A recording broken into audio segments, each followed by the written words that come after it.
Okay, so we just met Isabella, and Nicodemus, Justin, and Mr. Ages just came into the library.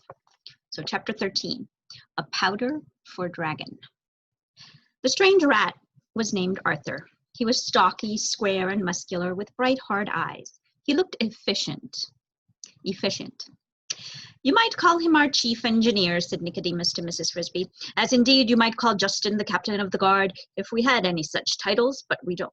Mr. Ages thought Arthur should come along, though he didn't say why, so we still don't know what your problem is. Isabella was gone. She had dropped her papers on the floor again when the others had entered, and Justin, to her intense confusion and visible delight, had helped her pick them up. Hello, Izzy, he had said.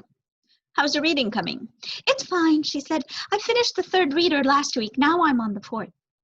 The 4th reader already? You're getting quite grown up. At that, she had almost dropped the papers a 3rd time and made a dash for the door. It did not matter, Mrs. Frisby noticed, if Justin called her Izzy, just so long as he called her something. Nicodemus closed the door behind her, then sat down on one of the benches facing Mrs. Frisby. The others sat down too. Mr. Ages stretching his splinted leg in front of him. Nicodemus took the reading glass from his satchel, opened it, and through it gravely examined Mrs. Frisby's face. You will forgive the glass and the scrutiny, he said. When I lost my left eye, I also damaged the right one. I can see a little close-up without the glass, indeed not very much even with it. At length he folded the glass and put it on the table. Now, he said, what is it that we can help you with? So Mrs. Frisby recounted once more the events that had led her to coming there, and at the end repeated what the owl had advised her to say. Move the house into the lee of the stone. She added, I don't understand just what he meant by that. Jeremy the Crow says it means the side where there's no wind, but what good would that do? I think I know what he meant, said Nicodemus. In a broad sense, lee means the sheltered side. A bird flying over Mr. Fitzgibbon's garden would notice something most of us would miss. He reached into his satchel and took out a sheet of paper and a pencil. He opened the reading glass again. As he talked, he drew a sketch. When a farmer plows a field with a big rock in it, he plows around the rock, close on each side, but leaving a triangle of unplowed land on each end. Mrs. Frisby's house is beside the rock and will get plowed up and probably crushed, as the owl said. But if we can move it a few feet so that it lies buried behind the rock in the lee, then she and her children can stay in it as long as they need to. From the air, the way the owl sees it, the garden would look like this. He inspected the sketch through a reading glass and then placed it on the table. Mrs. Frisby climbed up on the bench and looked at it. It was a rough map showing the garden, the big stone near the middle, and the way the furrows made by the plow would curve around it, rather like waves around a boat. Show me where your house is buried, said Nicodemus. Mrs. Frisby pointed to the spot on the sketch. I know where that cinder block is, said the rat named Arthur. In fact, I thought about bringing it in, but I decided it was too long a haul. They had it tied to the top of a harrow for weight, and it fell off just as they were finishing the garden. Can you move it, said Nicodemus, pointing at the sketch, to this spot right here, and bury it again? Yes, said Arthur. That shouldn't be too hard. Mrs. Frisby was delighted. Looking at the map, it all became clear, and she could see what a beautifully simple idea it was. When Mr. Fitzgibbon plowed, he would go right past their house. They would not have to move until Tuesday, until Timothy was well, and until the weather was truly warm. She remembered again what her husband had said, how easy to unlock a door when you have the key. She had found the key, or rather, the owl had found it for her. Nicodemus asked Arthur, how long will it take? Depends. With a party of 10, a couple of hours. With 20, maybe an hour. We can spare 20, but it's still too long. He looked worried. So did Arthur. Yes, he said. We'll have to work at night, but even so, there's just no cover at all. It's wide open. We'll have to take care of Dragon, said Justin. Yes, said Mr. Ages, and with this leg, I can't do it. I'd never make it to the bowl, much less back again. Mrs. Frisby, looking at their baffled faces, felt her delight subsiding. Obviously, something was wrong. I don't understand, she said.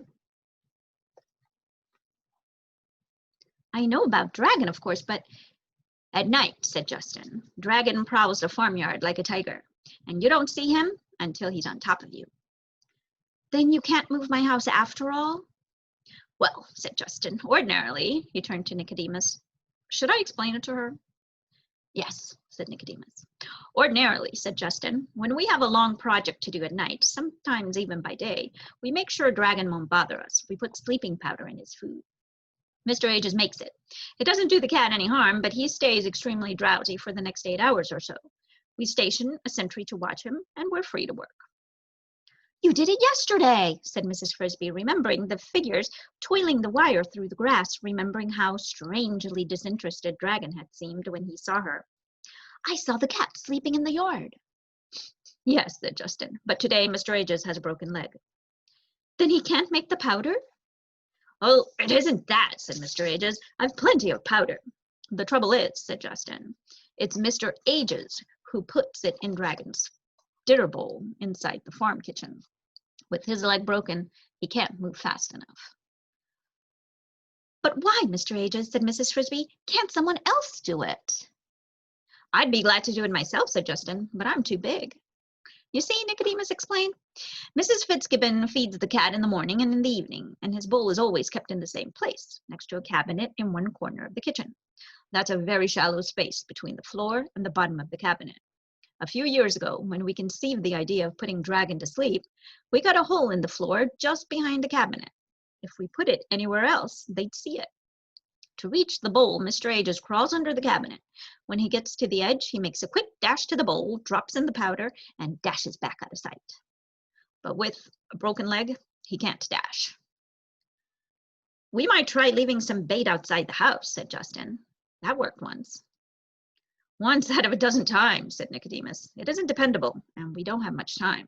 To be safe, we ought to move that block tonight. If we had some cat food, said Justin, thinking aloud, he might eat that, even in the porch, because he knows it's his. Maybe tonight I could go in through the attic and down to the kitchen. No use, said Mr. Ages. They keep it in a metal cabinet up on the wall. You couldn't get it without a crew, and that would make too much noise. Anyway, said Nicodemus, it would put off moving the block until tomorrow night. Then, said Justin, I guess we do it.